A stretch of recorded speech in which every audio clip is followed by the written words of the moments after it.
L'activité consistait en fait entre le partage entre un travail salarié et un travail libéral, avec d'une part un travail dans un centre de chirurgie thoracique en tant que médecin pneumologue, et ça a duré depuis de nombreuses années, c'était le début de ma carrière, et d'autre part un centre privé de pneumologie qui avait été monté dans les années 70. Et la part libérale a été plus tardive puisque j'ai intégré la clinique où je travaille en libéral dans les années 80.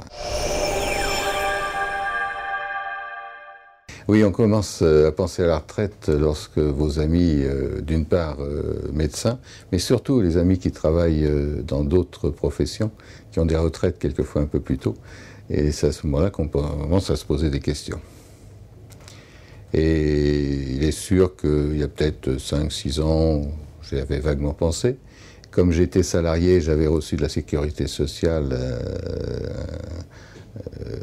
un papier me disant combien d'années j'avais travaillé, tout ça. Donc on y pense à ce moment-là. Et on se dit comment on va faire.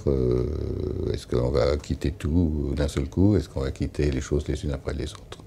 Moi, j'ai choisi un petit peu les unes après les autres, mais c'était aussi le fait que pour avoir une retraite non amputée en libéral, il fallait que j'aille jusqu'à 65 ans.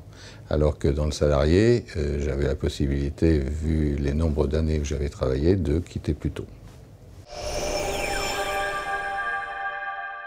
Déjà, on interroge toujours les amis qui sont un petit peu plus âgés, qui vous donnent des conseils.